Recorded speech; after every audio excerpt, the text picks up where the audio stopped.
Traditional media have completely lost their minds after the victory of Sanae Takaichi, who will be Japan's next prime minister. Not only are they claiming that she's an ultra-conservative and ultra-nationalist, not only are they saying she's Japan's new Trump, yes, they're calling her the Japanese Trump, but they're already starting to compare her to the Austrian painter. Western media are acting completely crazy. Seriously. What these people are doing is just ridiculous. But anyway, there are some articles that are a bit more reasonable, which explain why Western media are wrong about Sanae Takaichi.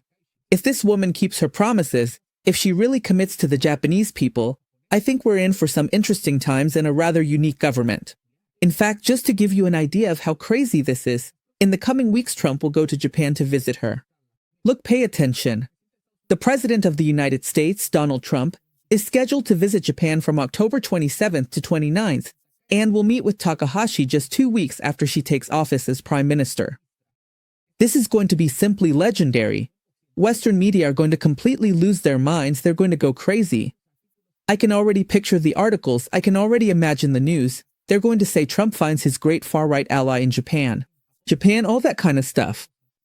Honestly, this meeting between Donald Trump and Sanae Takaichi is going to go super viral. But please, I want us to look at Kim Min-lee's comments. Pay attention. Here it says Japan's ruling party has just chosen Sanae Takaichi as its new leader, making her the first woman prime minister in the country's entire history. I want you to grasp the magnitude of this. We're talking about a woman becoming the new leader of Japan. Usually, this is something that leftists love. They say, women first, women can govern. But when a woman with a political ideology they don't like comes to power, that's when they completely lose it and even go as far as to compare her to the Austrian painter. It's just ridiculous. Now, here they tell us more about her. As a hardline conservative and member of Japan's largest nationalist organization, she supports nationalist policies. She opposes illegal immigration and even legal immigration, citing cultural and security risks. She pushes for strict visa rules to curb excessive tourism. She believes that immigration to Japan risks destabilizing Japanese society and argues that Japan should remain Japan. Takaichi opposes same-sex marriage, double surnames after marriage, government gender equality plans, and female imperial succession, arguing that they threaten traditional family structures. Takaichi supports imprisoning those who damage Japan's national flag. I agree, maybe it seems a bit harsh to be sent to jail for damaging a flag, but well, at least I think that someone who is in a country and destroys that country's flag should at the very least be deported and banned from that territory forever. I don't know what you all think. Now here they tell us. Economically, he supports Shin-Ape's policies. He also supports things like the Shinkansen, which is Japan's impressive bullet train, and a bureaucratic reform. As an anti-China hawk, he supports revising Article 9, which prohibits Japan from engaging in armed conflict. For a stronger military, reducing economic dependence on Beijing, and strengthening ties with the United States.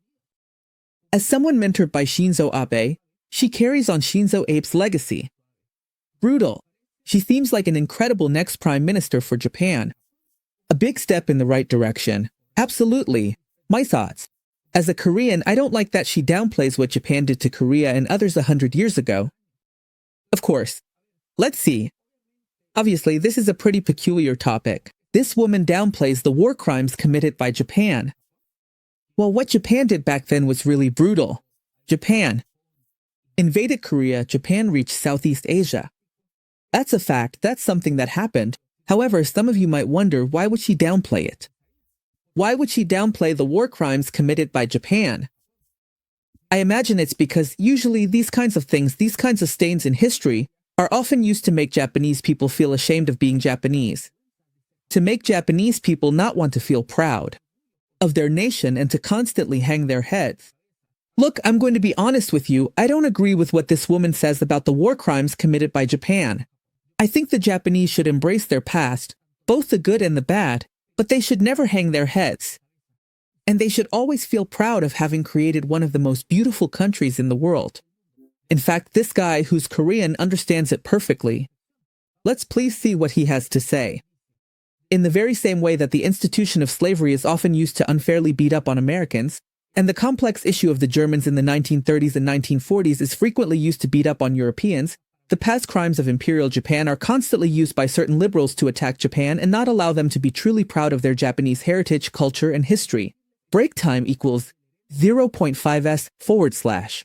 It's the same mental rot that also tells Koreans that we're not allowed to be proud of our history and culture because of past mistakes.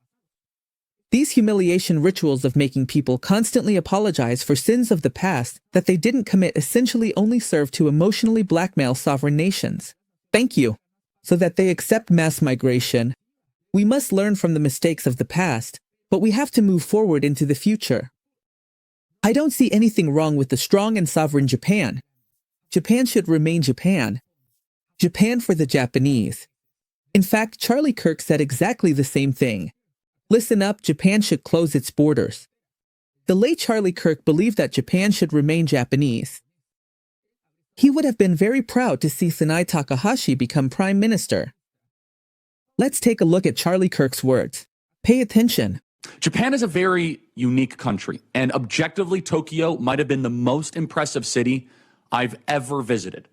From how clean it is, from how seriously even the just everyday workers take their job. The bus drivers wear white gloves, they bow when you go on, they take their little jobs so seriously.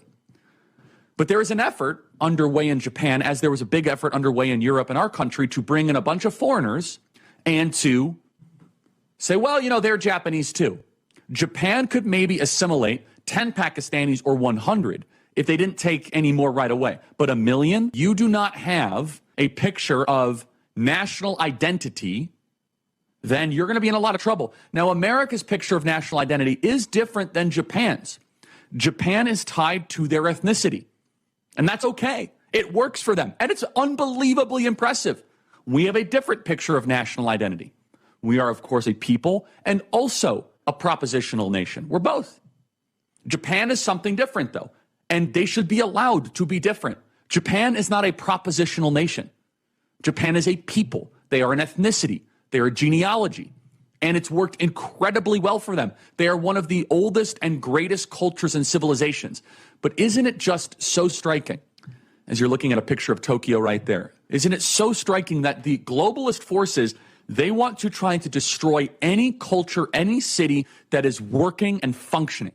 So there's a major movement in Japan. It's called the Sanseido Party that is ascendant, and they are calling out the private, quiet infiltration of foreigners into Japanese society.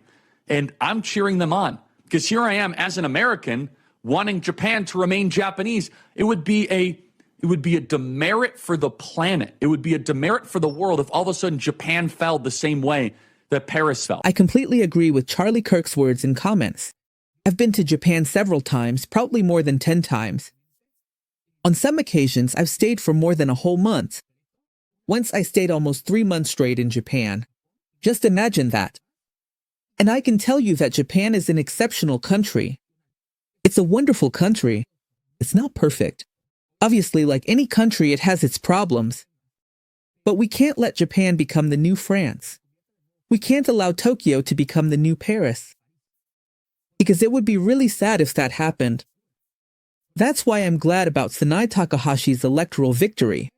Let's hope she delivers, obviously, because saying something is one thing and actually following through on what you promised is something very different.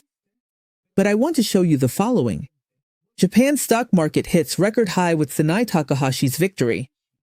Japanese stocks rose nearly 5% after Sanae Takaichi was elected leader of the Liberal Democratic Party. So gentlemen, I would really like to know what you think and what your opinions are about all of this. Please let me know in the comments section, and I'll see you next time.